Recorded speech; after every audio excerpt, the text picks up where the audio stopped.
Lorsque je me suis arrêtée devant les lourdes portes en fer de la rue Saint-Dominique, dans le 7e arrondissement de Paris, je ne portais pas mon uniforme, les étoiles sur mes épaules, les galons sur ma poitrine, le poids des milliers de soldats que je commandais au milieu de la Méditerranée.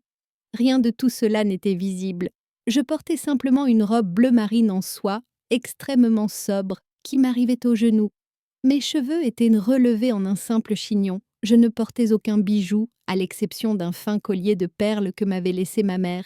Que représentais-je pour quelqu'un qui me regardait de l'extérieur? Probablement une femme d'une cinquantaine d'années, un peu fatiguée, peut-être, une professeure d'histoire à la retraite ou l'épouse discrète d'un bureaucrate. Pourtant, ce soir-là, en entrant dans ce cocktail fastueux du ministère de la Défense, je ne transportais pas de rouge à lèvres, ni de téléphone dans mon sac. Dans mon sac, je transportais le verdict de mort d'un des jeunes fonctionnaires les plus ambitieux, les plus arrogants et les plus dangereux de France. Je m'appelle Hélène Vance, et voici comment, sans crier, sans renverser une seule goutte de champagne, j'ai mis fin à la vie d'un homme en 30 secondes.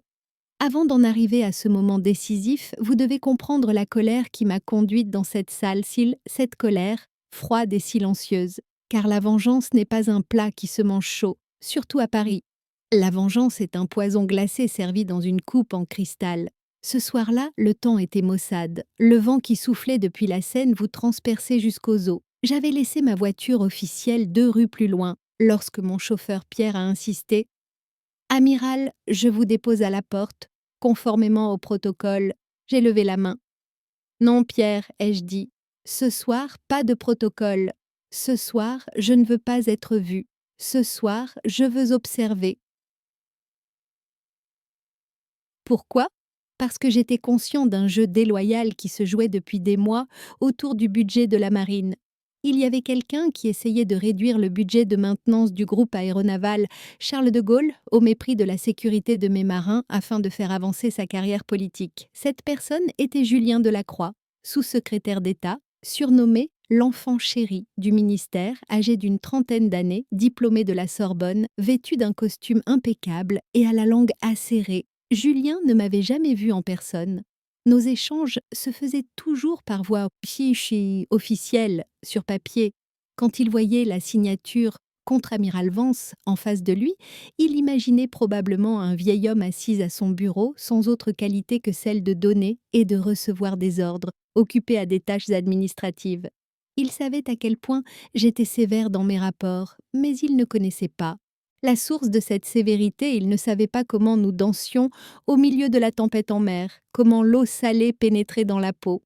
Il pensait que la vie se résumait à des tableaux Excel et à des repas d'affaires dans des restaurants luxueux. Lorsque je suis entrée dans la salle, elle était telle que je l'avais imaginée. Sous les lustres en cristal, la crème de la crème de Paris, les hommes, vêtus de costumes italiens d'une valeur inestimable, s'échangeaient des sourires hypocrites. Les femmes, vêtues des dernières créations à la mode, tenaient leurs coupes de champagne comme des accessoires. Il y avait dans l'air une odeur de parfum coûteux, d'amuse-bouche fraîchement préparée et, surtout, d'arrogance. J'ai fait un signe de tête au serveur dans le coin et j'ai commandé une eau minérale. Je ne buvais pas d'alcool. Mon esprit devait rester alerte à chaque instant. Je me suis retirée dans un coin et j'ai commencé à attendre, tel un léopard guettant sa proie. Et le voilà, Julien Delacroix. Au milieu du salon, il riait bruyamment, entouré de 3 ou 4 personnes. Il parlait en brandissant sa coupe de champagne. Il portait un smoking bleu nuit qui lui allait à la perfection. Ses cheveux étaient impeccablement coiffés. Son visage arborait cette expression arrogante que l'on ne voit que chez les personnes qui n'ont jamais essuyé de refus de toute leur vie. Il racontait quelque chose à ses voisins. Je tendis l'oreille. Sa voix était suffisamment assurée pour couvrir le brouhaha de la foule. « La marine ?» disait-il avec un sourire moqueur. « Ah, ces navires rouillés. Je les ai tous rayés du budget. Ces généraux dinosaures, ces amiraux, n'ont pas compris ce qui leur arrivait. Ils me parlent de importance stratégique. Quelle stratégie? Nous sommes à l'ère de la guerre numérique. Dépenser des milliards d'euros pour ces énormes tas de métal, c'est comme jeter de l'argent dans la Seine. Je serrai si fort le verre que je croyais entendre le verre se fissurer. Mes navires, la vie de mon personnel. Des milliers de personnes qui défendent leur patrie en mer depuis des mois, loin de leur famille. Pour cet homme, ce n'était qu'une dépense inutile et un tas de métal. Mais ce qui m'a vraiment glacé le sang, c'est que les personnes autour de lui souriaient avec admiration. Personne ne demandait « Et les gens à bord de ces navires ?» Personne ne disait « Qu'en sera-t-il de la sécurité de la France en Méditerranée ?» Il se contentait d'approuver à quel point Julien était économe et visionnaire. C'est à ce moment précis que j'ai décidé de vous raconter cette histoire. Si, à un moment de votre vie, vous avez eu le sentiment que votre travail, votre expérience et votre existence étaient ignorés simplement parce que d'autres étaient plus brillants, plus jeunes ou avaient de meilleures relations, n'oubliez pas d'aimer cette vidéo, car ce que je m'apprêtais à faire allait être un camouflet non seulement pour moi, mais pour tous ceux qui étaient ignorés. J'ai pris une profonde inspiration. Je devais rester calme. Je me suis approchée du groupe dans lequel se trouvait Julien, vers une table de cocktail vide juste derrière lui. Mon but était de l'écouter, mais il était tellement distrait et absorbé par ses propres pensées qu'il ne m'a même pas remarqué. Ou plutôt, il ne m'a pas jugé digne d'intérêt. Il s'est tourné vers la grande femme blonde à côté de lui et lui a chuchoté, mais je l'ai entendu. Si ce budget est approuvé, je serai en tête de la liste des promotions du mois prochain. Ensuite, ce sera le tour du poste de secrétaire d'État. Peut-être que l'année prochaine, à la même époque, c'est moi qui organiserai ce cocktail. La femme a gloussé. Et l'amiral dinosaure dont tu parles, celui qui envoie sans cesse des rapports? Julien éclata de rire. Ce rire se transforma en un nœud dans mon estomac. Vance? Ah, il est probablement chez lui en train de tricoter avec ses chats. Sur le papier, il est vice-amiral, mais je suis sûre que ce sont ses assistants qui prennent les décisions. Le mettre sur la touche a été aussi facile que de prendre des bonbons à un enfant. Une seule signature, et le tour était joué. Comme prendre des bonbons à un enfant, je fermais les yeux. Je repensais aux décisions que j'avais prises au milieu de la Méditerranée alors que je luttais contre des vagues de 8 mètres. Les respirations des pilotes sous mes ordres que j'entendais à la radio alors qu'ils atterrissaient dans l'obscurité de la nuit sur un pont instable. Et cet homme, dans un salon chaleureux de Paris, une coupe de champagne à la main, qualifiait mon existence de proie facile. Je ne pouvais plus attendre, mais je devais attendre le bon moment pour entrer en scène. Et ce moment est arrivé beaucoup plus vite que je ne l'avais prévu. Un serveur, son plateau à la main, a légèrement trébuché en se frayant un chemin à travers la foule. Julien, qui gesticulait avec ardeur, a heurté le plateau du serveur. Plusieurs coupes sont tombées par terre et le champagne a éclaboussé les chaussures inestimables de Julien. Le salon est devenu silencieux pendant un instant.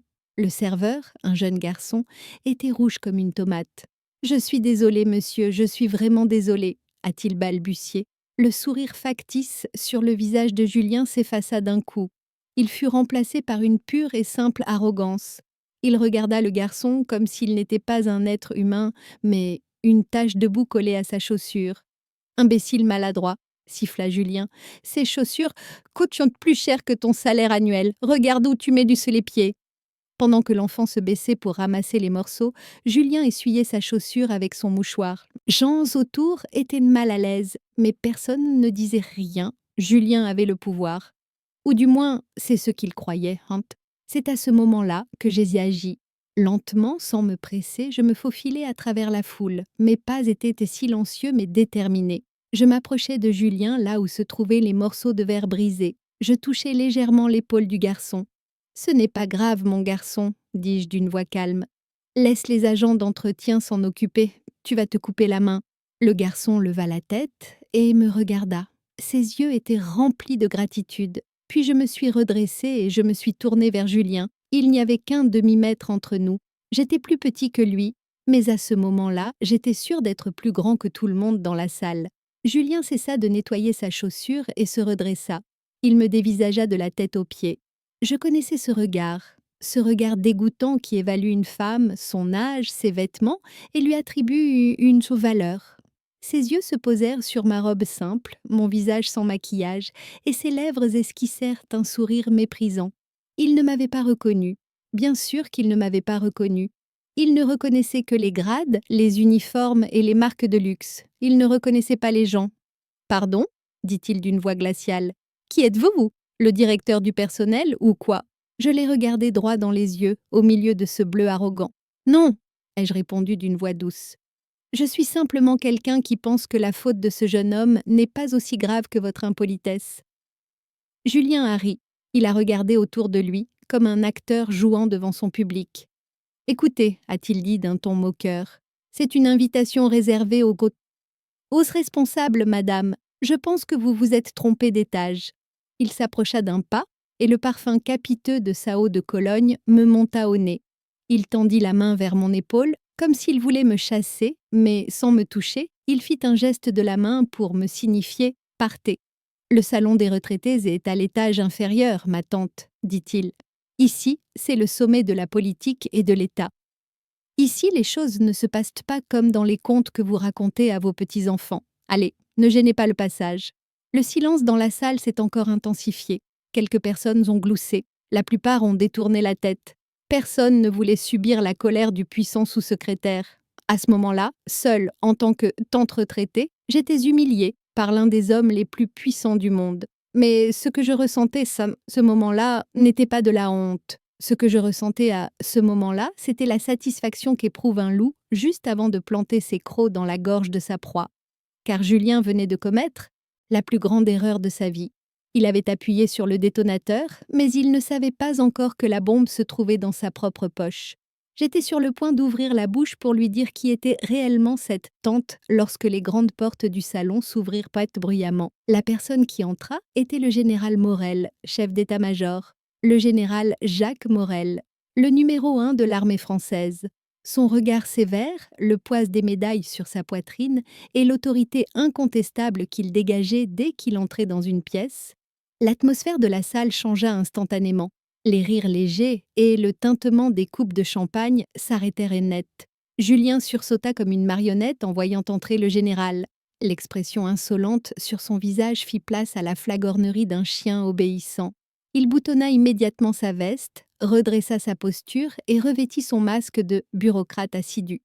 Il me lança un regard en coin, comme pour dire « Je n'en ai pas fini avec toi, ma tante, attends ton tour ». Puis il accorda toute son attention au général, car selon le scénario de Julien, le général Morel devait venir directement vers lui. Après tout, il était le « fils chéri » du ministère, le maître du budget. Il serrerait la main de Morel, lui ferait un compliment, et ainsi tout le monde dans la salle comprendrait une fois de plus à quel point Julien était important. Morel commença à se frayer un chemin à travers la foule. Ses pas étaient durs. Julien afficha son sourire le plus charmant et fit un pas en avant. Il se prépara à lui tendre la main. « Monsieur le général, dit-il à voix haute, afin que tout le monde l'entende. Vous nous faites l'honneur de votre présence, nous sommes ravis. » Mais la phrase resta coincée dans la gorge de Julien, car le général Morel ne vit même pas Julien. Sa présence n'avait aucune importance pour Morel. Le général ignora complètement la main tendue, le pas en avant, le fils prodigue, et continua à marcher droit vers moi. La main de Julien resta en l'air. À ce moment-là, je sentis les chuchotements dans la salle s'arrêter, le temps ralentir. Morel s'est arrêté juste en face de moi, à un pas de distance. Ce général à la poigne de fer a frappé ses talons l'un contre l'autre. Ce bruit a résonné comme un coup de fouet dans la salle silencieuse. Puis, l'homme à la tête de toute l'armée française a salué militairement, d'un geste impeccable, cette tante à la retraite, vêtue d'une robe simple et sans bijoux, c'est-à-dire moi. « Commandant, » dit Morel. Sa voix était forte et respectueuse. « Bienvenue à Paris. C'est un grand honneur de vous voir ici. » Le seul bruit que l'on entendait dans la salle était celui d'une fourchette tombée de la main de quelqu'un et qui heurtait l'assiette. Vous auriez dû voir le visage de Julien. Il était livide devant cet homme qui venait de m'appeler tante, de m'humilier et de me renvoyer dans un club de retraités. Son teint est d'abord devenu blanc comme un linge, puis grisâtre. Son regard allait et venait entre le général Morel et moi. Son cerveau était incapable d'assimiler ce qu'il voyait. Moi, je n'ai pas bougé d'un pouce. J'ai posé doucement mon verre d'eau minérale sur la table. J'ai fait un léger signe de tête à Morel. « Merci, Jacques », ai-je dit. Le fait que je l'ai appelé par son prénom a doublé le choc dans la salle. Le voyage a été un peu fatigant, mais je vois que les affaires B à Paris se déroulent comme d'habitude. C'est intéressant. Morel a esquissé un léger sourire, mais son regard était sérieux. J'ai trouvé le rapport d'alerte maximale du groupe aéronaval Charles de Gaulle et de la flotte méditerranéenne sur mon bureau ce matin. Je vous confirme qu'ils sont à vos ordres, amiral. Amiral. Ce mot résonna dans les oreilles de Julien comme une bombe. Ah, amiral, murmura-t-il. Sa voix tremblait. Mais comment? Je me tournai lentement, très lentement, vers Julien. Je n'étais plus cette tante à la retraite. J'étais désormais la commandante de la flotte méditerranéenne, la vice-amirale Hélène Vance. Et ce salon était mon navire. Vous ne m'avez pas reconnu, monsieur Delacroix, dis-je. Ma voix n'était pas forte, mais elle était si claire que même le serveur au fond de la salle l'entendit. Vous venez de me traiter de retraité, et je crois que vous avez dit que je devrais raconter des histoires à mes petits-enfants. Julien déglutit. Des gouttes de sueur perlaient sur son front. Je m'excuse, madame, je veux dire, amiral, je ne vous ai pas reconnu en civil, c'est juste un malentendu. Il recula d'un pas en bégayant, son air intouchable avait disparu. Il était devenu un rat acculé dans un coin. La femme qui gloussait à côté de lui et les autres flagorneurs s'étaient éloignés de lui comme s'il avait la peste. « Ce n'est pas un malentendu, dis-je en m'avançant vers lui. C'est un problème de vision, Julien, tout comme lorsque vous qualifiez ces navires de tas de ferraille. » Je l'ai regardé dans les yeux. Dans son regard bleu arrogant, il n'y avait plus que de la peur. « Je vous connais, » ai-je poursuivi. « Vous êtes ce bureaucrate qui tente de réduire le budget de la marine, qui met en danger la vie de mon personnel pour briller dans sa carrière. Vous êtes cet enfant prodige qui signe mes rapports sans les lire et jette mes analyses stratégiques à la poubelle. Amiral, s'il vous plaît, tenta-t-il d'intervenir d'une voix suppliante. Si nous ne parlions pas ici, vous vous méprenez, je ne fais que respecter la discipline budgétaire. Je l'interrompis, je fis signe de la main de me taire. Cette main était une main capable de donner l'ordre de tirer à des milliers de soldats. Julien se tut.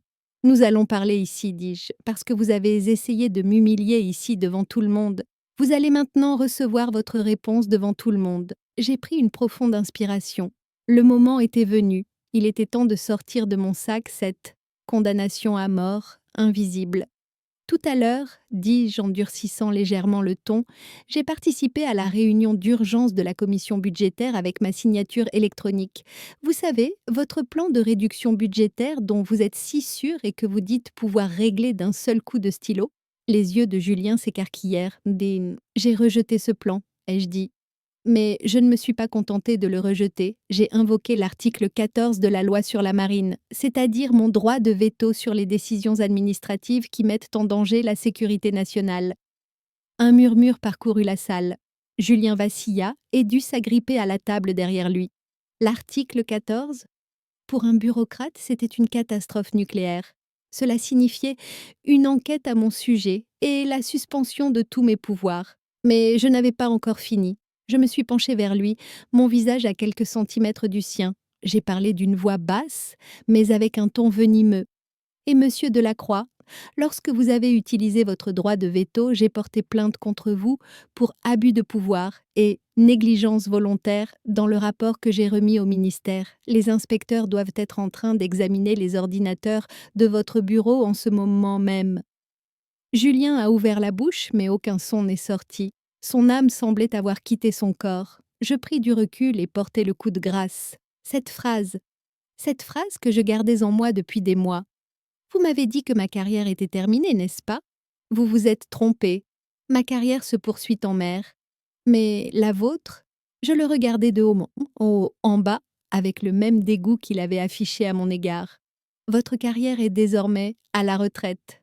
Vous devriez peut-être aller vous trouver une place dans ce club de retraités dont vous parlez tant, car il n'y a plus de place pour vous au ministère. Je me suis retournée, j'ai regardé le général Morel. « Partons, Jacques, dis-je, l'atmosphère est devenue irrespirable ici. » Morel a regardé Julien une dernière fois, comme on regarde un insecte, et a répondu « À vos ordres, amiral. » « Entendre !» Alors que nous franchissions ces grandes portes, le silence que je laissais derrière moi était plus profond que les fosses les plus profondes de la Méditerranée. Julien Delacroix était resté au milieu de la haute société parisienne, sous la tour qu'il s'était construite avec son arrogance. Mais lorsque je suis montée dans la voiture ce soir-là, je n'ai pas dit à Pierre: Ramène-moi à la maison. Conduis-moi au bureau, Pierre, lui ai-je dit. Notre travail n'est pas encore terminé. Ce n'était que le début. Car Julien n'est qu'un pion. Et moi, je joue toujours aux échecs jusqu'à ce que je mette le roi échec et Emma. La chute de Julien allait révéler le réseau sordide qui se cachait derrière lui.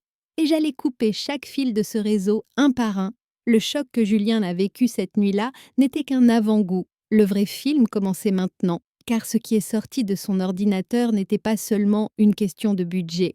Il y avait dans cette affaire une trahison, un amour interdit et des millions perdus.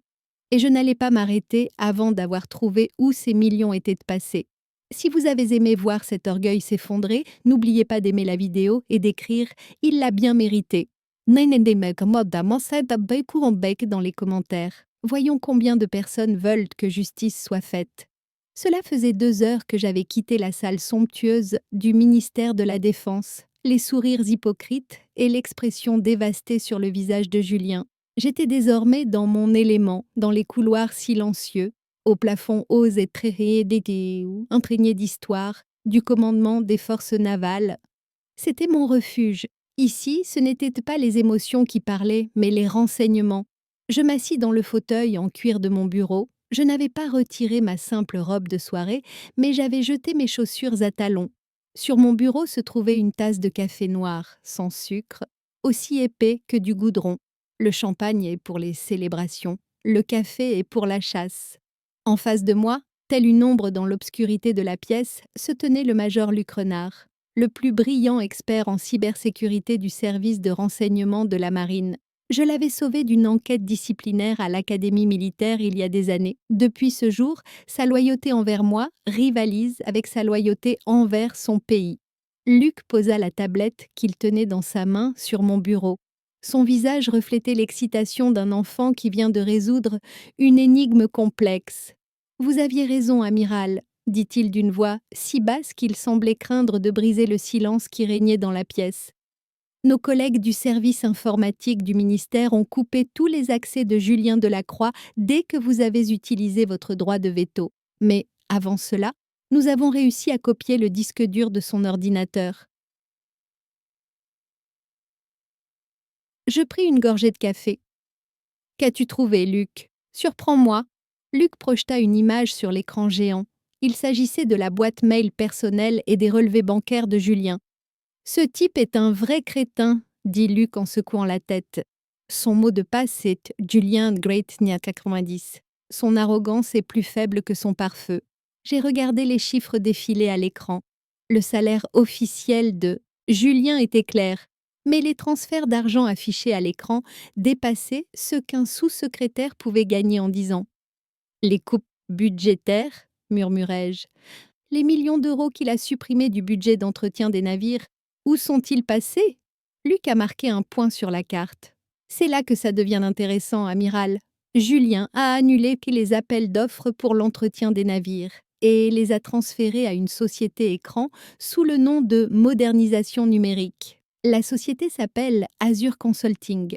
Son siège social semble être à Luxembourg, mais... » Luc appuya sur une touche et l'écran afficha la photo d'un luxueux appartement mansardé situé dans le 16e arrondissement, l'un des quartiers les plus chers de Paris. Mais la société n'a qu'une seule adresse active enregistrée, et cette adresse n'est pas au Luxembourg, elle est à Paris, sur l'avenue Foch. Je plissai les yeux. Avenue Foch, le loyer d'un appartement là-bas dépasse le salaire de Julien. Qui vit là-bas ? Luc a affiché la photo d'une femme à l'écran. En voyant cette photo, j'ai senti un nœud se former dans mon estomac.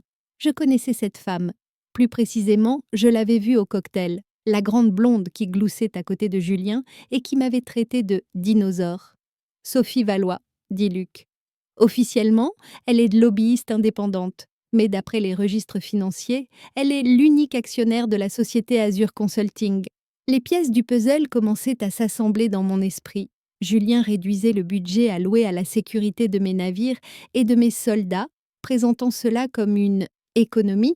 puis transférer cet argent vers sa propre vie luxueuse via la société écran de sa petite amie. Ce n'était pas seulement de la corruption, c'était de la trahison. Je me suis souvenu qu'un mois auparavant, une frégate avait subi une panne moteur au large de Toulon parce que mes navires n'avaient pas été entretenus. La vie des 200 membres d'équipage de ce navire avait été mise en danger uniquement pour que Julien puisse louer un appartement à l'avenue Foch.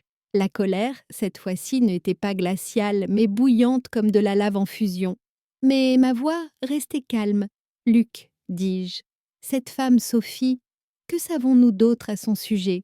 Luc déglutit. « C'est là le pire, amiral. Sophie Valois n'est pas seulement une lobbyiste. Son père est le président du conseil d'administration de cette société de logiciels spécialisés qui tente actuellement de vendre des solutions numériques à la marine. » Je frappai du poing sur la table. Bien sûr, ils vont mettre les navires à la casse et vendre à la place les logiciels de son père. Non seulement ils volent l'argent de l'État, mais ils braquent aussi l'industrie de la défense au profit de l'entreprise familiale. Je me suis levée et je me suis dirigée vers la fenêtre. J'ai regardé la pluie tomber sur Paris. Les lumières de la tour Eiffel brillaient faiblement dans le brouillard qui recouvrait la ville. « C'est fini, Luc, dis-je. Il n'y a pas que Julien. Sophie, son père, tous. C'est une organisation criminelle. » Luc m'a demandé avec excitation. « Dois-je appeler la police, amiral ? Les preuves dont nous disposons sont suffisantes pour procéder à des arrestations. » Je me suis retournée et je l'ai regardé. Un sourire impitoyable se dessina sur mon visage. « Non, » répondis-je. « Si la police arrive maintenant, leurs avocats interviendront, invoqueront l'insuffisance de preuves et les feront libérer sous caution. Ils ne vont pas régler cette affaire aussi facilement. » Je retournai à mon bureau et pris mon téléphone. « Nous allons leur faire peur, Luc. Nous allons leur faire tellement peur qu'ils paniqueront et commettront des erreurs. Ils se retourneront les uns contre les autres. Ils essaieront de s'enfuir avec l'argent. »« Comment allons-nous faire cela ? » ?»« Demain matin, dis-je d'une voix assurée. Julien ne pourra pas se rendre à son bureau, car sa carte a été annulée. La première chose qu'il fera sera d'appeler Sophie. Paniqué, il se rendra chez elle. Et nous ? Je sortis un petit appareil noir de mon tiroir. Nous les attendrons chez eux, mais pas physiquement. Je me suis tournée vers Luc. Tu peux pirater le système de sécurité de cet appartement ? Luc sourit. Amiral, le système de sécurité de cet appartement utilise la technologie Smart Home. Il est donc connecté à Internet. Y entrer est encore plus facile que d'accéder à l'ordinateur de Julien. Parfait, ai-je dit. Alors prépare-toi. Demain matin, nous serons invités au petit déjeuner de Monsieur Delacroix et Madame Valois. J'ai une petite surprise pour eux. Connecte toutes les caméras et tous les microphones de cette maison à notre écran. Luc s'installa devant son ordinateur et je m'adossai à mon fauteuil. Je repensai au regard que Julien m'avait lancé lors du cocktail, celui qu'il réserve aux vieilles dames à la retraite. Pauvre Julien, il n'aurait jamais imaginé qu'une tante à la retraite puisse commander une armée de hackers. Je n'allais pas dormir cette nuit-là. Julien non plus. Lui par peur, moi par excitation à l'idée de voir ma proie tomber dans le piège. Mais il y avait autre chose. Ce n'était pas seulement une question d'argent. Julien avait un autre secret. Dans un dossier que Luc venait de consulter, j'avais vu un nom dans le dossier « Dépenses spéciales ». Un transfert qui semblait être un don à un orphelinat, mais qui n'avait en réalité rien d'innocent. Cette histoire était plus sombre que je ne le pensais. Et j'allais descendre au fond de cette obscurité. Les caméras tournent. Julien entre dans la maison, paniqué. Et nous allons suivre, seconde après seconde, comment le grand amour entre les deux personnages s'échappe de cet endroit où règnent l'argent et la peur. De plus, Hélène ne se contente pas d'écouter leur conversation. Elle intervient dans le système de la maison pour leur faire vivre le choc de leur vie. Si l'idée de ce cyber-raid vous plaît, et que vous êtes curieux de connaître l'horreur que Julien va vivre dans cette maison, n'oubliez pas d'aimer la vidéo. À leur place, les feriez-vous arrêter immédiatement ou, comme moi, les regarderiez-vous se déchirer ? Rendez-vous dans les commentaires. Alors que les premières lueurs du jour se posaient sur Paris, le chaos régnait dans cet appartement luxueux de l'avenue Foch. La scène qui s'offrait à moi était bien loin du cocktail fastueux de la veille. La porte s'ouvrit brusquement. Julien Delacroix entra, mais il ne restait plus rien du Golden Boy de Boy de la veille. Sa cravate était défaite, sa chemise trempée de sueur. Ses cheveux étaient en bataille, ses yeux rougis par le manque de sommeil et la panique. Il avait été expulsé du ministère par les agents de sécurité qui lui avaient confisqué sa carte. Je le savais, car c'était moi qui avais donné cet ordre à la sécurité. Sophie posa le croissant qu'elle tenait à la main sur son assiette et se leva d'un bond. Elle portait une robe de chambre en soie. « Julien !» cria-t-elle. « Que s'est-il passé? Pourquoi ne réponds-tu pas à mes appels? Mon père a appelé, il n'arrive pas à accéder au compte de l'entreprise. » Julien jeta son sac en cuir au milieu du salon. Le sac glissa sur le parquet coûteux. « C'est fini, Sophie !» hurla-t-il d'une voix rauque. « Tout est fini, cette maudite femme! Ce fichu amiral, il a mis le ministère sens dessus-dessous. Ils ne m'ont même pas laissé entrer dans mon bureau ce matin. Mon ordinateur, mes dossiers, tout a disparu. » Luc gloussa silencieusement à côté de moi. « Il serait peut-être rassuré s'il savait que tes dossiers n'ont pas disparu, » dit-il d'un ton moqueur. Le visage de Sophie devint livide à l'écran. « Comment ça, c'est fini? Julien, qu'en est-il des comptes au Luxembourg? As-tu terminé le transfert ?» Julien se mit à rire comme s'il était en proie à une crise de nerfs. « Virement? Quel virement? Aucune de mes cartes ne fonctionne. J'ai appelé la banque. Ils m'ont dit qu'elles avaient été bloquées par la brigade financière. Je suis fauchée, Sophie. Je n'ai même pas de quoi payer le taxi. » C'est à ce moment-là que j'ai vu le vrai visage du bec grand amour. Au lieu de réconforter Julien en le serrant dans ses bras, Sophie recula d'un pas. Ce n'était pas de l'inquiétude qu'elle avait dans les yeux, mais du dégoût. « Qu'est-ce que tu racontes ?» a demandé Sophie d'une voix glaciale. « Tu as donné mon nom? Tu as parlé d'Azur Consulting ?» Parler? Julien passa ses mains dans ses cheveux. « Cette femme sait tout. Elle n'était pas là parce que je lui avais dit que j'étais à la retraite lors du cocktail, mais parce qu'elle savait tout. Nous sommes tombés dans un piège, Sophie. Nous devons nous enfuir. » Sophie s'assit calmement dans son fauteuil. « C'est toi qui es tombé dans le piège, Julien, dit-elle. Je n'y suis pour rien. Je ne suis qu'une consultante. Les signatures sont les tiennes. C'est toi qui as organisé les appels d'offres. » Julien la regarda avec des yeux incrédules. « Tu plaisantes? C'est avec cet argent que nous avons acheté cette maison?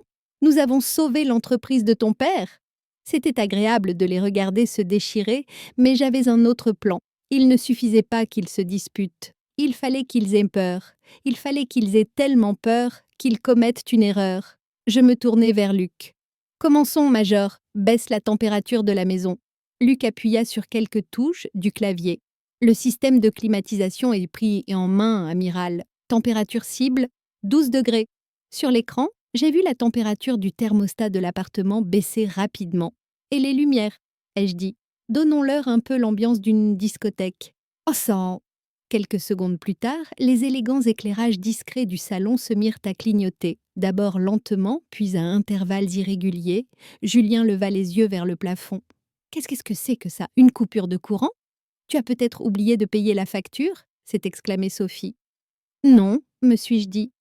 Ce n'est pas une facture impayée, c'est la culpabilité. » Je fis signe à Luc. « Maintenant, le système audio reproduit la conversation que nous avons enregistrée hier soir. » Pendant que Julien et Sophie continuaient à se disputer, une voix retentit dans le salon, provenant de haut-parleurs cachés de haute qualité.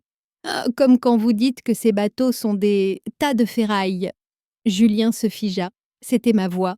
La phrase que je lui avais dite hier soir lors du cocktail. « Votre carrière est, à partir de maintenant, au statut de retraité. » Sophie se leva en hurlant. « Qu'est-ce que c'est? Qui est là ?» Julien regardait autour de lui, terrifié. « C'est elle! C'est sa voix! Elle est entrée dans la maison? Il y a quelqu'un à l'intérieur ?» Il courut vers la porte et vérifia les serrures. La porte était verrouillée. Il ouvrit les rideaux et regarda dehors. Il n'y avait personne. Ma voix retentit à nouveau dans le haut-parleur. Mais cette fois, ce n'était pas un enregistrement. Je me penchai vers le micro devant moi et parlai en direct. « Bonjour Julien. Bonjour Sophie. » Sur l'écran, je les ai vus tous les deux se serrer l'un contre l'autre au milieu du salon, tremblants. Ma voix résonnait sur tous les murs de la maison. C'était comme si j'étais la maison elle-même. « Qui êtes-vous? Qui êtes-vous » a crié Julien dans le vide. « Où êtes-vous? Où êtes-vous » ? « Je suis celle que tu appelles ta tante à la retraite. » « Julien, ai-je répondu d'une voix calme et métallique. « Et sais-tu où je suis? Dans tes murs. dans tes lumières, je suis dans chaque circuit de ta maison, intelligente, en laquelle tu as tant confiance. » Sophie se mit à sangloter. « Elle nous surveille, Julien, les caméras. Éteins les caméras. » Sophie prit le vase posé sur la table basse et le lança sur la caméra fixée au mur. Le vase se brisa, mais je continuai à la surveiller grâce à l'autre caméra. « Inutile d'essayer, Sophie, dis-je. Il y a 12 caméras et 8 microphones dans cette maison. J'ai tout entendu. Vos plans sordides, vos comptes au Luxembourg, l'argent que vous avez transféré à l'entreprise de votre père. Tout a été enregistré. » Julien s'est mis à genoux. « Que veux-tu? De l'argent? On peut tout te donner. Ne le dis pas à la police, s'il te plaît. » J'ai ri, un rire froid et bref. « De l'argent? Je n'ai pas besoin d'argent, Julien. Je vais récupérer cet argent pour mes soldats qui risquent sec leur vie sur des navires que tu n'entretiens pas. Mais maintenant… » J'ai baissé un peu la voix, jusqu'à murmurer. « Je vais vous donner une chance. Je n'ai pas encore appelé la police. » Julien a levé la tête avec espoir. « Vraiment? On peut s'arranger. Je te jure que je ferai tout ce que tu veux. » « Vous n'avez qu'une seule chance, dis-je. Quittez cette maison, emportez seulement vos passeports et allez à Marseille. Là-bas, dans le port, il y a un bateau appelé le Fantôme. Si vous y êtes avant ce soir, nous pourrons peut-être conclure un accord. » Luc me regarda avec étonnement. « Amiral, on les laisse s'échapper ?» Je coupai le micro et me tournai vers Luc. « Non, Luc, nous ne les laissons pas s'échapper. Nous les poussons à paniquer, à commettre des erreurs. Il leur faudra au moins 8 heures pour se rendre à Marseille. Pendant le voyage, ils vont se déchirer.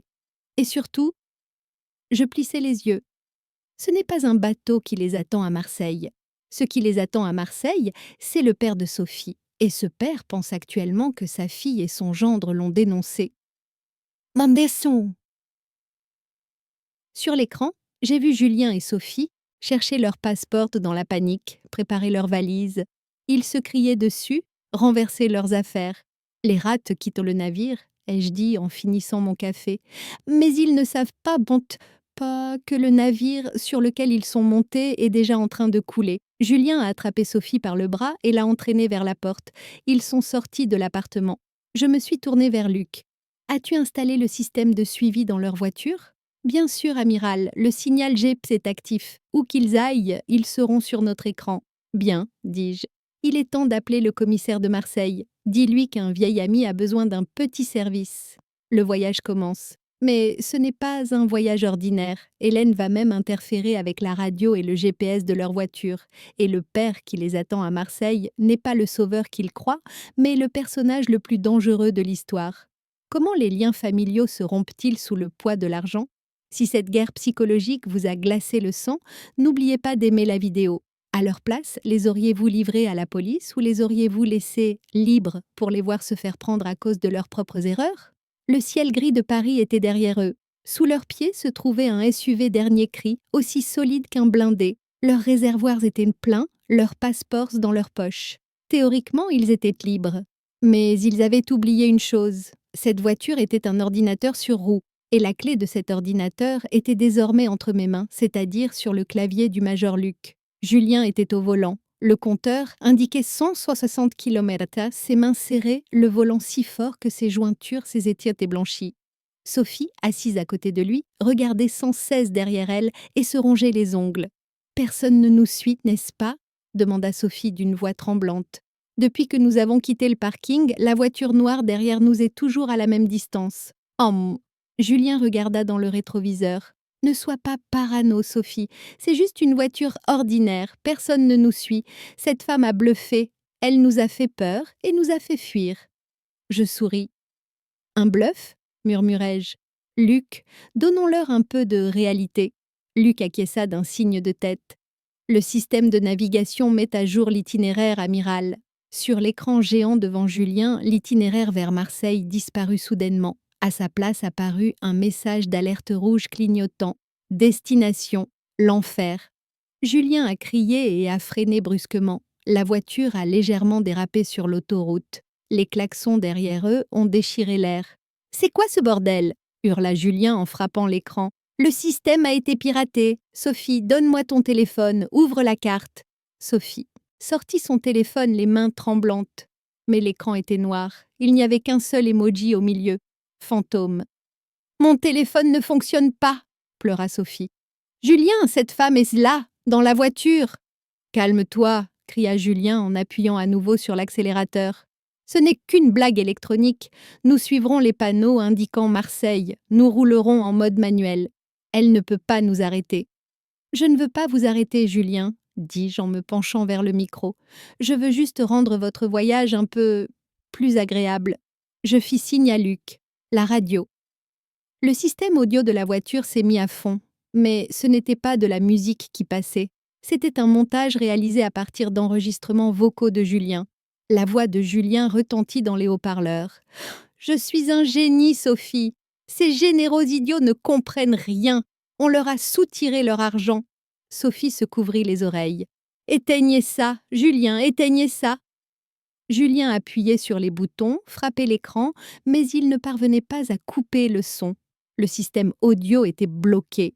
Puis le son changea. Cette fois, c'était la voix de Sophie qui se fit entendre. « Mon père va sauver l'entreprise avec cet argent.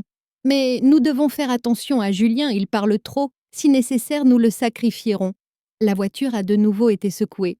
Julien s'est tourné vers la femme à côté de lui, terrifié. La musique s'est arrêtée d'un coup. Il ne restait plus que le vrombissement du moteur et le silence pesant entre eux. « Me sacrifier ?» dit Julien d'une voix glaciale. « Tu as vraiment dit ça ?» Sophie balbutia. « Julien, non. Je veux dire, pas dans ce contexte. Si mon père se retrouve dans une situation difficile... » « Dis-on, toi et ton fichu père, » rugit Julien. « C'est à cause de vous que je suis dans cette situation. Je ne faisais que gérer le budget. L'idée de la société écran venait de ton père. Et maintenant, vous allez me vendre. » C'était le moment que j'attendais. Les fissures s'élargissaient, la peur rongeait la loyauté. J'ai allumé le micro. Cette fois, ma voix a tranché le silence dans la voiture comme un couteau. « Je ne veux pas interrompre votre discussion, » dis-je d'une voix claire, comme si j'étais assis à l'arrière. « Mais je vous conseille de jeter un œil à votre jauge d'essence. » Julien baissa les yeux vers le tableau de bord. Il ne restait plus qu'un quart du réservoir. « C'est impossible, » dit-il. « J'avais fait le plein en sortant de Paris. » « Les jauges numériques peuvent parfois être trompeuses, Julien, ai-je répondu. Ou peut-être avons-nous piraté le système de gestion du moteur de la voiture et modifié le mélange de carburant pour que le moteur consomme comme un fou. Qui sait? C'était bien sûr techniquement possible et Luc s'en était donné à cœur joie. La station-service la plus proche est à 40 km, ai-je poursuivi, et l'autonomie de votre voiture, au rythme où elle consomme actuellement, est de 15 km. Julien frappa le volant du poing. « Je vais te tuer. Quand je te trouverai, je t'étranglerai de mes propres mains. »« Il faut d'abord arriver à Marseille, » dis-je calmement. « Si vous devez marcher, cela risque d'être difficile avec vos chaussures italiennes. » La voiture commença à octer. Le moteur toussa, le compteur de vitesse chuta, et finalement, au milieu de l'autoroute, ils réussirent à se rabattre tant bien que mal sur la bande d'arrêt d'urgence. Le moteur s'éteignit, silence.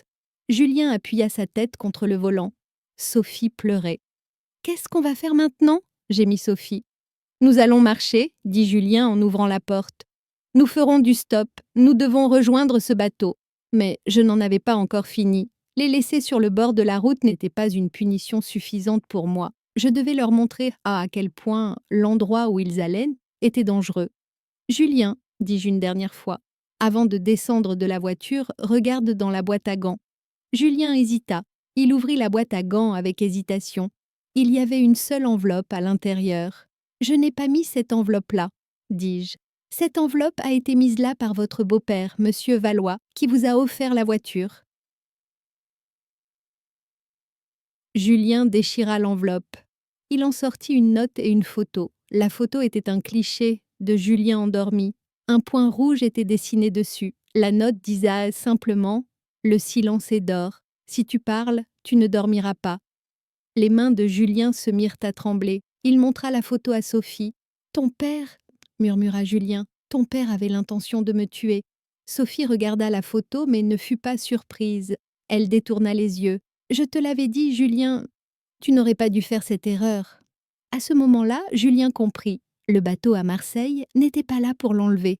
Ce bateau était là pour le faire disparaître. Sophie le savait-elle? Peut-être pas exactement, mais elle connaissait certainement les méthodes de nettoyage de son père.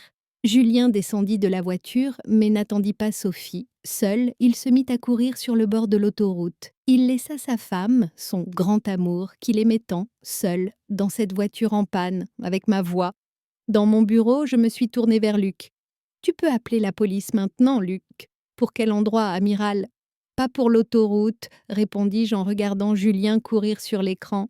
« Pour le port de Marseille, qu'il fasse une descente sur le bateau Le Fantôme. Il contient probablement des armes de contrebande et d'autres secrets inavouables de M. Valois. Quand Julien arrivera là-bas, ce n'est pas son père qui l'accueillera, mais la police. » Je me suis calée dans mon siège. Et Sophie ? J'ai aussi un plan spécial pour elle. Rester seule dans cette voiture lui donnera tout le temps de réfléchir. Julien s'enfuit, mais où ? Dans les champs, dans la boue, poursuivi par les sirènes de police.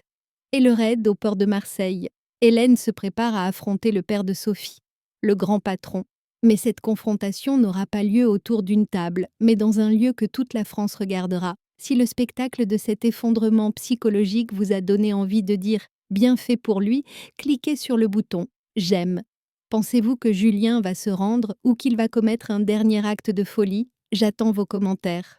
Julien Delacroix, qui me regardait de haut dans les salons stériles et parfumés de Paris, essayait maintenant de s'enfuir dans un champ de betteraves au bord de l'autoroute A6, enfoncé jusqu'aux genoux dans la boue. Son costume italien à 3 000 € était désormais méconnaissable. Ses chaussures sur mesure avaient disparu dans la boue. Sur l'écran, je suivais cette petite tache brillante et tremblante sur la caméra thermique, une tache haletante, paniquée, qui courait dans tous les sens. Luc s'est approché de moi. « Les gendarmes ont encerclé la zone, amiral. Il n'a nulle part où aller. Mais il pourrait résister. Je ne pense pas qu'il soit armé. Mais dans un état de panique, laissez-le courir, Luc, dis-je sans quitter l'écran des yeux. Qu'il se fatigue, qu'il goûte à la boue. Pendant des mois, mes marins ont travaillé sous la pluie et dans les tempêtes, tandis qu'il fumait son cigare dans son bureau climatisé. C'est maintenant à son tour de goûter à la justice de la nature. Hop ! Et puis, l'image sur l'écran de droite s'est animée. Le port de Marseille. Des policiers en tenue noire et lourdement armés faisaient une descente sur le bateau Le Fantôme. Les sirènes retentissaient dans le port. Le capitaine et l'équipage du bateau étaient à terre. Mais la véritable bombe se trouvait dans la cale du bateau. L'annonce provenant de la radio de la police résonna dans le bureau.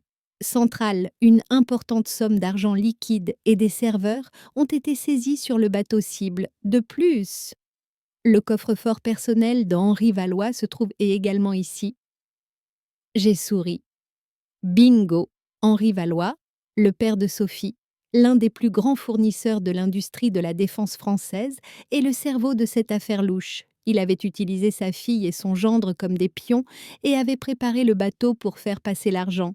Mais cette photo qui avait servi à ordonner le meurtre de Julien, c'était le détail qui allait causer la perte de Valois. À ce moment-là, il y eut un mouvement sur l'écran de gauche. Julien trébucha et tomba au milieu du champ.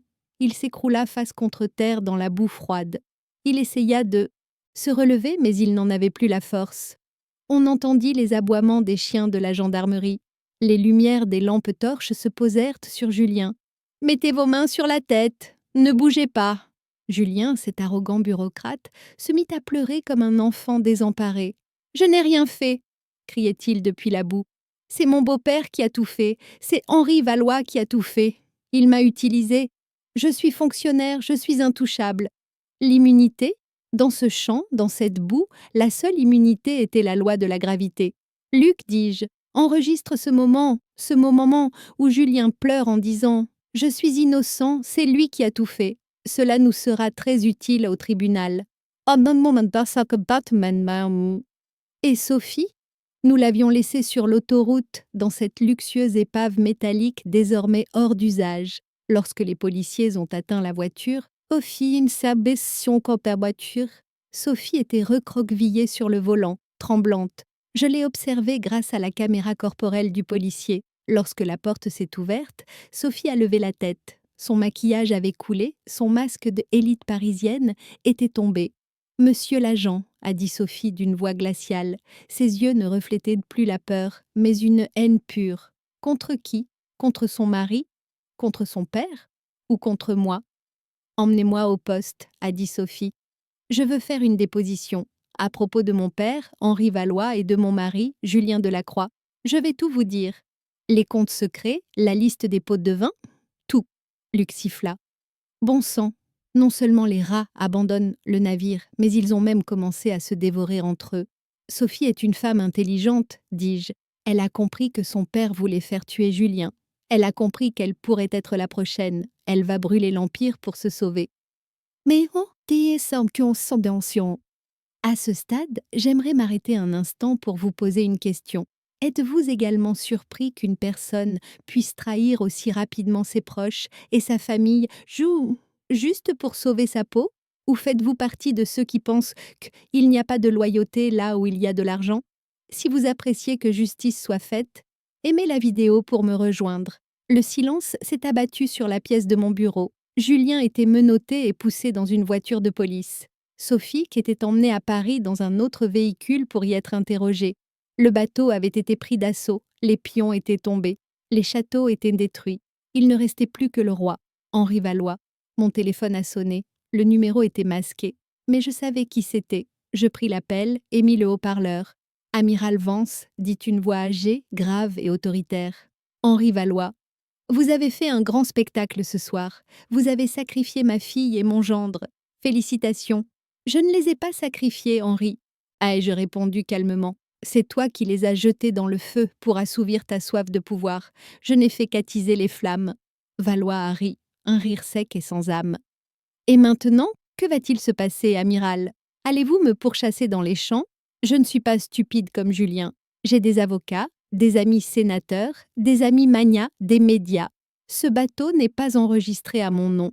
Quant à la déposition de ma fille, elle sera présentée comme les divagations d'une toxicomane. Demain matin, les journaux ne titreront pas « l'amiral héros », mais « un militaire paranoïaque qui a outrepassé ses pouvoirs ». Il me menaçait. Il rugissait comme un lion âgé qui se croyait toujours le roi de la forêt, et non comme un animal acculé. « Les journaux ?» ai-je dit. « Ah, Henri, je sais que tu contrôles les médias. C'est pourquoi je ne jouerai pas selon tes règles, mais selon les miennes. Que vas-tu faire ? Demain matin, dis-je, à 9 heures, pas sur les chaînes nationales, dans un endroit où tu ne pourras pas censurer. Je vais révéler la vérité à toute la France. Et en plus des aveux de ta fille, je présenterai les données provenant des serveurs qui se trouvaient sur ce bateau. Tu n'oseras pas faire ça, dit Valois, dont la voix tremblait pour la première fois. Ce serait divulguer un secret d'État. Ce n'est pas un secret d'État, Henri, ai-je dit juste avant de raccrocher. C'est nettoyer les parasites qui parasitent l'État. Je raccrochai. Luc me regarda. Amiral, Henri a peut-être raison. Le pouvoir des médias est énorme. Ils feront tout pour vous discréditer. Comment allons-nous atteindre les gens? Je souris et désignai l'échafaudage que j'avais recouvert dans un coin du bureau. Pas par les médias traditionnels, Luc, là où se trouve le public. Dans le monde numérique, avec cette technologie que Julien qualifie de « inutile ». Je me suis levée, mon uniforme était suspendu à un cintre. Préparez mon uniforme, Luc, ai-je dit. Demain matin, je ne parlerai pas en tant que contre-amiral Hélène Vance, mais en tant que conscience de la France. Et ce discours marquera la fin d'Henri Valois. Henri Valois avait raison. Les journaux du matin étaient sortis exactement comme je l'avais prévu. Scandale dans la marine. Un amiral paranoïaque a-t-il outrepassé ses pouvoirs? Arrestation choc d'un fonctionnaire du ministère. Une querelle personnelle. Valois avait mis en branle tous ses contacts dans les 6 heures qui avaient suivi notre conversation téléphonique. Une énorme machine de relations publiques s'était mise en marche pour me discréditer, présenter les aveux de Sophie comme des élucubrations et déclarer Julien victime. Mais Valois avait oublié une chose. Il jouait selon les règles du XXe siècle. Les journaux télévisés, les éditorialistes, c'étaient les armes de l'ancien monde. Mon arme, quant à elle, se trouvait juste en face de moi. Une caméra haute définition, installée par Luc et le bouton diffusion en direct. Luc a fait le compte à rebours avec ses doigts. 3, 2, 1. Nous sommes en direct, amiral. Le voyant de la caméra est passé au rouge. J'ai pris une profonde inspiration. Et à cet instant, je suis entrée non seulement en France, mais aussi dans le bureau stérile d'Henri Valois. « Bonjour la France », ai-je dit. Ma voix était calme, autoritaire et sincère. Je suis le vice-amiral Hélène Vance, commandante de la flotte méditerranéenne. La plupart d'entre vous ne me connaissent pas. Je ne suis qu'une parmi les milliers de soldats qui montent la garde au milieu de la mer pour que vous puissiez dormir tranquillement dans vos lits. J'ai affiché le premier graphique de ma tablette sur l'écran. C'était un schéma simple et compréhensible. Aujourd'hui, je voudrais vous parler d'une trahison qui nous empêche de monter la garde. Il ne s'agit pas de politique, ni d'argent, mais de sécurité humaine. La photo de la frégate, qui a subi une panne moteur le mois dernier, est apparue à l'écran. « Ah, ce navire !» ai-je dit en montrant la photo. Il a subi une panne moteur au large de Toulon le mois dernier. Les 200 marins à son bord se sont retrouvés bloqués au milieu d'une tempête. Savez-vous pourquoi ? Parce que le budget alloué à l'entretien de ce moteur a été réduit au nom des économies. J'ai ensuite affiché à l'écran la photo du luxueux appartement de Julien et Sophie, puis la photo prise par la police d'Elias de Billet provenant du bateau d'Henri Valois. Cet argent supprimé ne s'est pas évaporé. Il s'est transformé en appartement sur l'avenue Foch, en compte bancaire au Luxembourg et en bateau à Marseille.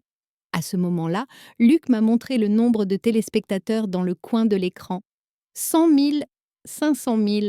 Les chiffres augmentaient si vite qu'aucun compteur ne pouvait les suivre. En ce moment même, certains journaux vous disent que je suis paranoïaque, ai-je poursuivi en regardant directement la caméra. Ils me qualifient de soldat ayant outrepassé ses fonctions. Oui, j'ai outrepassé mes fonctions, parce que mes fonctions ne se limitent pas à protéger la vie de ce lieutenant de 20 ans à bord de ce navire. Mes fonctions incluent également de ne pas sacrifier la vie de ce lieutenant pour la vie luxueuse de certaines personnes à Paris. Le moment était venu de porter le coup de grâce. Je vais maintenant vous faire écouter un enregistrement audio. Il s'agit d'une conversation entre Julien Delacroix, sous-secrétaire d'État à la Défense, et son épouse Sophie Valois, enregistrée hier soir à leur domicile. Luc a lancé l'enregistrement. La voix de Sophie était clairement audible. « Mon père va sauver l'entreprise avec cet argent. Si nécessaire, nous sacrifierons Julien. » Puis vint la confession de Julien sur l'autoroute. « L'idée de la société écran venait de ton père. C'est Henri Valois qui l'a mise en place. » En passant, mais maman la diffusion s'est tue. Je me suis tue moi aussi. Je sentais seulement le silence résonner dans les foyers des millions de téléspectateurs. « Ce n'est pas une allégation, » ai-je finalement déclaré. « C'est une accusation. Henri Valois a vendu la sécurité de la France. Et moi, l'amiral Hélène Vance, je suivrai cette affaire jusqu'au bout. Je ne vous demande qu'une chose, partagez la vérité, car l'obscurité ne règne que lorsqu'il n'y a pas de lumière. » Termine la diffusion, Luc, ai-je dit. Luc appuya sur le bouton. « Amiral, » dit-il, les yeux écarquillés. La vidéo est actuellement numéro 1 des tendances sur toutes les plateformes. Elle a dépassé les 3 millions de vues. Le nombre de partages, je ne peux même pas les compter. Mon téléphone a sonné. Cette fois, l'appel n'était pas masqué. C'était le ministre de la Justice. Je n'ai pas répondu. Je me suis contentée de sourire. J'ai imaginé Henri Valois, ce grand magnat des médias, cet homme intouchable. À ce moment-là, dans son bureau, serrant son verre de whisky, il regardait les gros titres des journaux, auxquels il faisait tant confiance se transformer en simples bouts de papier face à ce tsunami sur les réseaux sociaux. La colère du peuple était la seule chose que Valois ne pouvait acheter avec son argent. Et j'avais déversé cette colère sur Valois. On frappa à la porte. Son aide de camp entra. « Amiral, le ministère vous appelle. Il menace de vous démettre de vos fonctions. » Je pris ma tasse de café dans mes mains. « Laissez-les menacer, lieutenant, dis-je.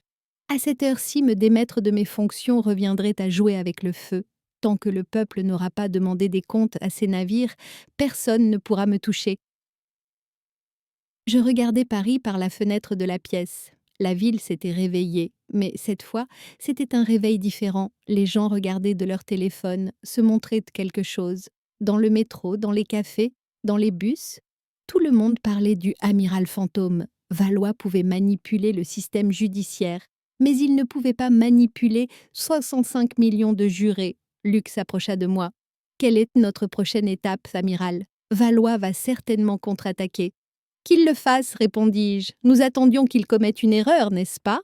Il est actuellement en proie à la panique, et un homme paniqué révèle ses plus grands secrets. Je pris la tablette posée sur mon bureau. Ces serveurs qui provenaient du vaisseau de Valois, combien de temps faudra-t-il pour déchiffrer leur code, Luc? Luc sourit. Grâce à Sophie, nous connaissons déjà une partie des codes. Pour le reste, j'ai besoin de quelques heures. Parfait, ai-je répondu, car ces serveurs ne contiennent pas seulement des preuves de corruption, Luc. Ils contiennent également les relations internationales de Valois et d'autres secrets qu'il a vendus. Cette affaire n'est pas seulement interne, elle touche des sphères bien plus élevées. Le vainqueur de la guerre numérique est connu, mais Valois joue son dernier atout, le chantage. Il ressort un dossier du passé d'Hélène qu'elle croyait oublié. Mais le passé d'Hélène n'est pas une faiblesse comme le pense Valois, c'est sa plus grande force. La plus grande arme d'une femme forte est de n'avoir rien à cacher. Pensez-vous qu'un bureaucrate puisse renverser un commandant qui a gagné l'amour du peuple? Ou va-t-il tomber dans le piège qu'il a lui-même tendu? J'attends vos commentaires. Henri Valois était comme un animal blessé, et les animaux blessés gardent leurs coups les plus dangereux pour la fin. L'ivresse de la victoire du matin avait laissé place à une attente tendue. Vers 14 heures, toutes les chaînes et tous les sites d'information appartenant au groupe médiatique de Valois ont diffusé une dernière minute.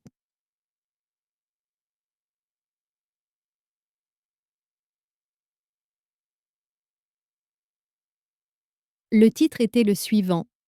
Passé sombre, le dossier secret de l'amiral Vance datant d'il y a 15 ans a été divulgué. Désobéissance aux ordres et crise diplomatique.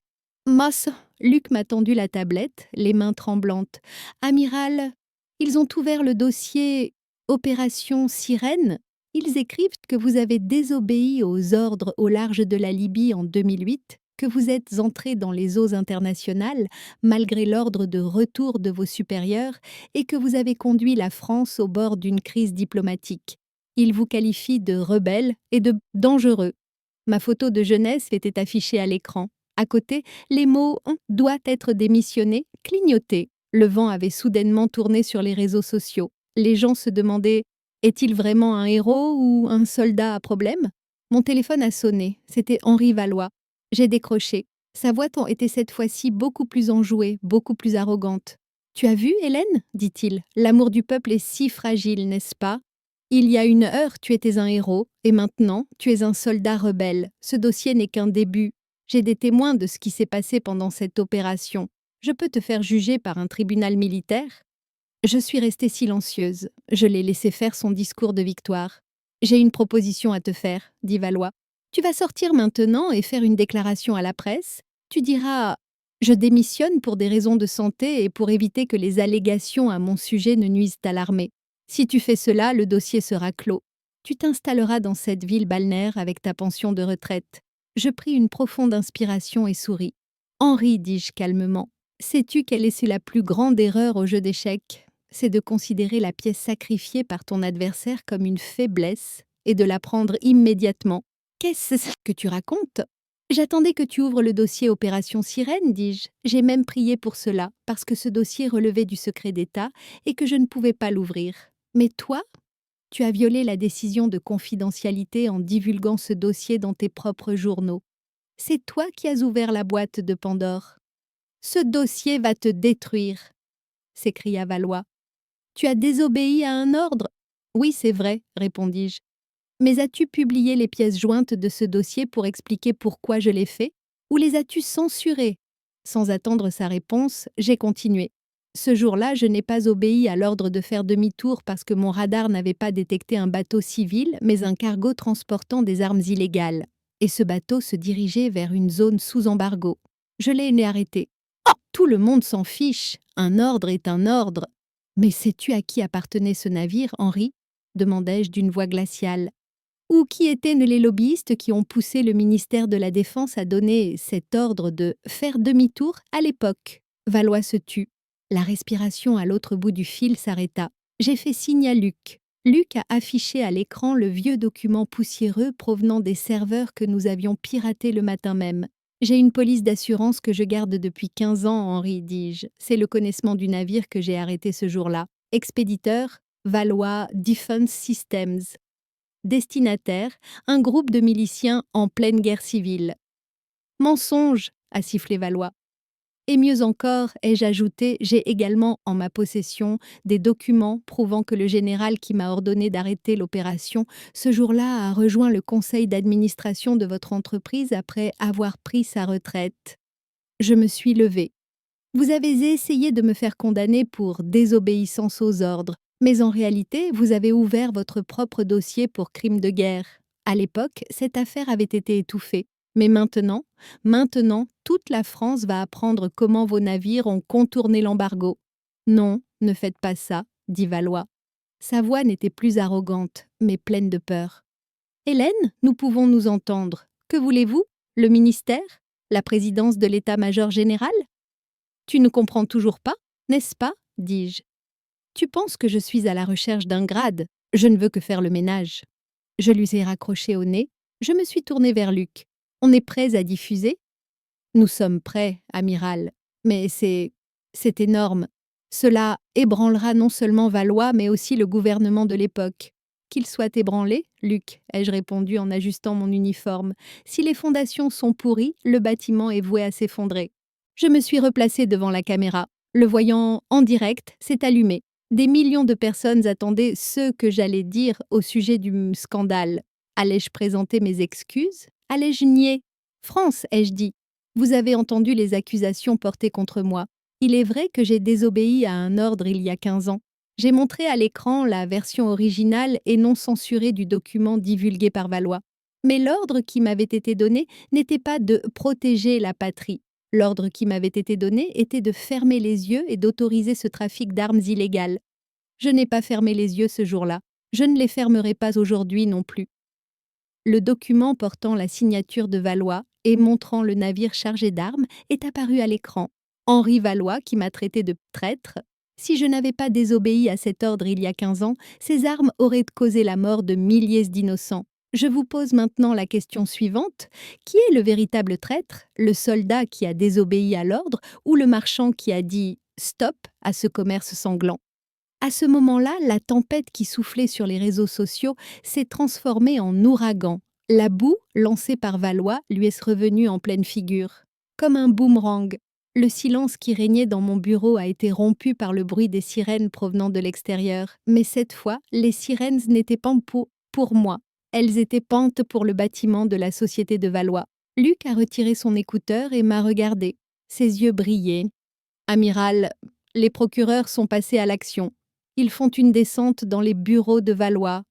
Et Sophie a signé un accord de coopération. Elle remet toutes les archives de son père. » J'ai souri, mais ce n'était pas un sourire de victoire. C'était le regard mission accomplie d'un guerrier fatigué. Mais ce n'était pas encore fini. Valois allait tomber, mais qui allait-il entraîner avec lui? Et surtout, après avoir détruit un pouvoir aussi immense, pourrais-je rester assis à ce poste? Le prix de la victoire. Valois est arrêté, mais le système ne pardonne jamais à un héros qui a révélé ses faits. On proposera à elle une sortie honorable. Choisira-t-elle de partir discrètement ou donnera-t-elle une dernière leçon? Êtes-vous prêt pour la finale de cette partie d'échecs? Le roi est tombé, mais l'échiquier, et c'est toujours là. Appuyez sur le bouton « J'aime » et attendez la finale. Le regard d'acier d'Henri Valois avait laissé place à une expression vide et vide de sens lorsqu'il était monté dans le fourgon de police. Empereur des médias, géant de l'industrie de la défense, homme intouchable, il n'était plus désormais que l'accusé Valois. Sa fortune de plusieurs millions d'euros n'avait pas suffi à ouvrir une paire de menottes en acier. Victoire? Oui, c'était une victoire. Mes navires qu'ils avaient été sauvés. Le réseau de corruption avait été démantelé. Julien, Sophie, Henri, ils étaient tous hors jeu. Mais chaque victoire a un prix. Et le moment était venu de payer ce prix. Lorsque ma voiture officielle est entrée dans la cour de l'Élysée, j'ai vu sur le visage du responsable du protocole cette froideur officielle bien connue. Je savais qu'on ne m'avait pas convoqué pour un dîner de fête, mais pour un entretien d'adieu. On me fit entrer. Lorsque je pénétrai dans la salle au haut plafond et aux dorures, le secrétaire général de la présidence et le ministre de la Défense m'attendaient. Ils arboraient un sourire crispé. Un seul dossier était posé sur la table. « Amiral Vance », dit le ministre sans me tendre la main. « Veuillez vous asseoir. » Je m'assis. Les médailles sur mon uniforme tintèrent légèrement. « Ce que vous avez fait aujourd'hui ?» commença le secrétaire général en choisissant soigneusement ses mots. C'est un grand service rendu au peuple français. Vous avez mis au jour la corruption, vous avez sauvé l'argent de l'État. Le peuple vous considère comme un héros. Mais, ai-je demandé. Je voulais entendre le mais à la fin de la phrase. Le ministre prit une profonde inspiration. Mais, amiral, vos méthodes sont inacceptables.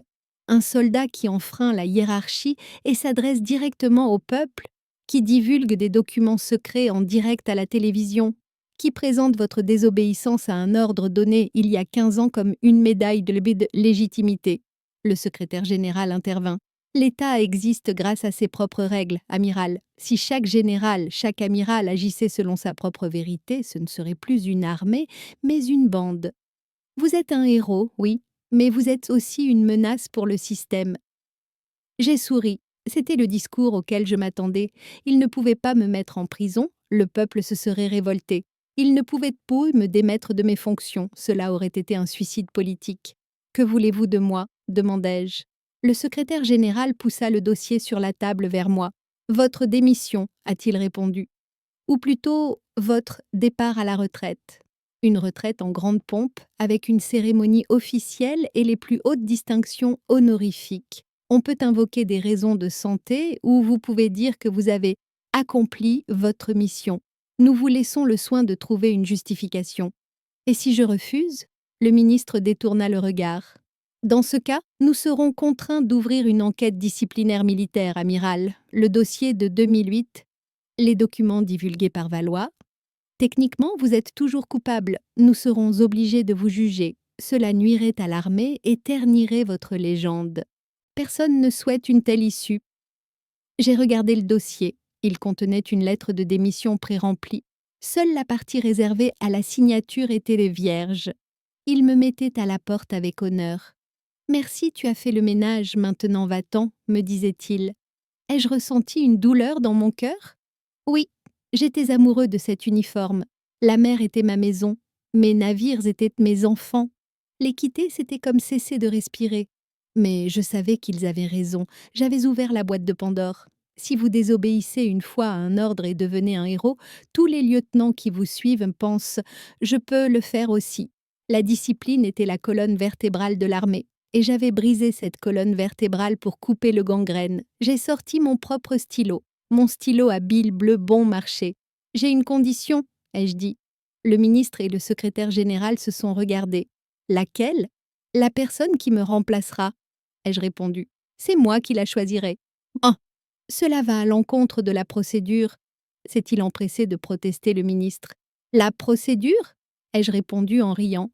Monsieur le ministre, il y a actuellement 50 000 personnes qui scandent mon nom dehors. Si je sors maintenant et que je dis « on me force à prendre ma retraite », vos procédures et vos sièges seront remis en question.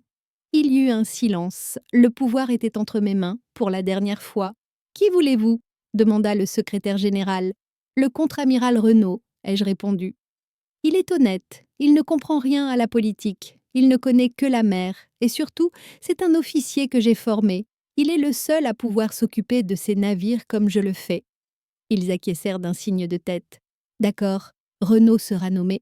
Je pris la requête devant moi, je regardai l'endroit où je devais signer. Vice-amiral Hélène Vance. 35 ans de carrière, des tempêtes, des guerres, des gardes. Tout cela allait prendre fin avec cette signature. Mais je me suis alors souvenu du visage de Julien, de la trahison de Sophie, de l'arrogance de Valois. Et j'ai pensé au jeune lieutenant sur ce navire, cette frégate dont le moteur était en panne. Le moteur de ce navire allait enfin être réparé. Ce lieutenant serait en sécurité. Cela en valait la peine. Tout cela en valait la peine. J'ai signé, d'un geste ferme et décidé. Je posai le stylo sur la table. Je me levai. « C'est fini », ai-je dit. Le ministre m'a tendu la main avec un air soulagé. « Merci pour vos services, amiral. La France vous est reconnaissante. » Je ne lui ai pas serré la main, je me suis contentée de faire un salut militaire. Je suis sortie de la pièce sans me retourner. Quand je suis sortie, la pluie avait cessé. Pierre m'a ouvert la portière de la voiture. « Où allons-nous, amiral ?»« À la maison ?» Je levai les yeux vers le ciel. Les lumières de Paris ne me semblaient plus aussi froides. Non, Pierre, ai-je répondu. À la gare. J'ai un dernier voyage à faire. Où ça, monsieur? J'ai souri. Pour la première fois, j'ai souri sincèrement. Le lourd fardeau qui pesait sur mes épaules, ces étoiles, cette responsabilité, tout avait disparu. Vers le sud, ai-je répondu, pour sentir l'odeur de la mer. Finale. 1 an s'est écoulé depuis la grande confrontation. Où sont Julien, Sophie et Henri maintenant? Que reste-t-il de ce grand empire? Et Hélène, que fait-elle maintenant? Est-elle simplement à la retraite ou l'histoire ne fait-elle que commencer? Nous sommes arrivés à la fin de ce voyage épique. Ne manquez pas la fin pour voir le coup de grâce de karma, la fin que tout le monde mérite. Pensez-vous qu'Hélène a bien fait de démissionner? Rendez-vous dans les commentaires. Cela fait exactement 365 jours que j'ai quitté les rues grises, pluvieuses et pleines d'intrigues de Paris. Ce jour-là, lorsque j'ai remis ma démission et pris le train, je ne laissais pas seulement une carrière derrière moi. C'était une guerre. Et j'avais gagné cette guerre sans tirer un seul coup de feu, simplement en disant la vérité. Je suis ici maintenant, à Cassis, au bord de la Méditerranée que j'aime tant. Le matin, je pars pêcher avec mon petit bateau et le soir, je regarde le coucher de soleil depuis ma terrasse. Mon téléphone ne sonne pas. Personne ne me demande de rapport d'urgence. Ma seule préoccupation est d'arroser les citronniers de mon jardin. Mais je sais que vous vous posez tous la même question. Et eux, Julien, l'arrogant enfant prodige, Sophie, la traîtresse, et Henri Valois, l'intouchable, que leur est-il arrivé? Laissez-moi vous faire un résumé à partir des journaux que j'ai reçus ce matin et des rapports envoyés par mon vieil ami Luc. 1. Julien Delacroix. Les appartements luxueux, les costumes sur mesure. Tout cela appartient désormais au passé. Julien a été condamné à 8 ans de prison pour détournement de fonds publics et falsification. Il se trouve actuellement à la prison de Fleury-Mérogis. D'après ce que j'ai entendu, il travaille à la bibliothèque de la prison. Il fait maintenant lui-même le travail de ramasseur de papier qu'il méprisait tant. Et vous savez ce qui est le plus ironique? Son compagnon de cellule est un ancien ouvrier du chantier naval qui s'est retrouvé au chômage parce qu'il avait réduit son budget. On ne peut s'empêcher d'admirer le sens de l'humour du destin. Sophie ne lui a jamais rendu visite. 2. Sophie Valois. Le grand amour s'est bien sûr terminé aux portes de la prison. Sophie a échappé à la prison en témoignant contre son père et son mari. Mais la haute société l'a excommuniée. Son appartement de l'avenue Foch, qu'elle a aimé tant, ses voitures, ses bijoux ont été saisis par l'État. Où est-elle aujourd'hui? Elle vit dans un petit appartement de la banlieue de Lyon. Elle a changé de nom. Elle travaille comme secrétaire dans une agence immobilière pour le salaire minimum. Récemment, un journaliste People l'a photographiée en train de faire ses courses au supermarché. Elle n'a plus rien à voir avec ce qu'elle était autrefois. Elle traque les rayons des soldes. Celle qui a détruit l'empire de son père vit désormais parmi ses propres ruines. 3. Henri Valois. L'homme intouchable. Chantage, corruption, trafic d'armes illégales. Son dossier est si volumineux que même les procureurs se sont lassés de le lire. Il a été condamné à 20 ans de prison.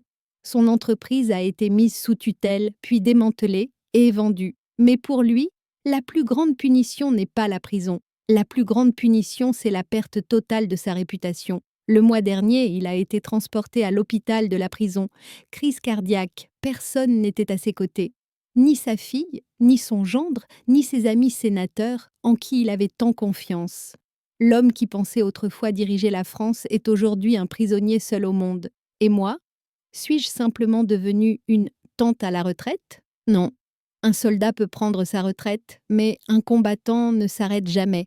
Vous vous souvenez de l'argent sale confisqué par l'État à la Société de Valois? Une grande partie de cet argent a été affectée à l'intérêt public par décision de justice. Et j'ai créé une fondation avec cet argent, la Fondation Horizon Bleu. Que fait cette fondation? Elle accorde des bourses aux familles des marins qui ont perdu la vie ou ont été blessés dans des accidents maritimes, leur achète des maisons et leur fournit une assistance juridique. L'argent volé par Julien sert aujourd'hui à scolariser les enfants des personnes qu'il a lésées. Et ce n'est pas tout. La semaine dernière, j'ai reçu une proposition pour écrire un livre. Ils veulent que j'écrive mon histoire. Savez-vous quel sera son titre? L'amiral fantôme. Tous les bénéfices seront reversés à la fondation. Ce matin, en regardant la mer, je me suis dit, ce soir-là, au cocktail, quand Julien m'a poussé en me disant « Le club des retraités est en bas », j'aurais pu partir la tête basse. J'aurais pu dire « Les temps ont changé, on n'y peut rien ». Mais je ne l'ai pas fait, car la vie ne dépend pas des cartes qui vous sont distribuées, mais de la façon dont vous les jouez. Ils avaient né l'argent, j'avais mon honneur. Ils avaient les médias, j'avais la vérité. Et à la fin de la journée, la seule chose que l'argent ne peut acheter a gagné, la justice. À tous ceux qui ont écouté cette histoire jusqu'au bout, qui se sont indignés avec moi, qui se sont réjouis avec moi, ce verre est pour vous. N'oubliez pas, la meilleure réponse à ceux qui vous méprisent, à ceux qui vous ignorent, c'est de construire votre propre pouvoir. Silencieusement, calmement et profondément, comme un sous-marin, je suis Hélène Vance, ancienne vice-amirale, nouvelle présidente de la Fondation et combattante invétérée. Que le vent vous soit favorable et que votre proue soit claire. Au revoir.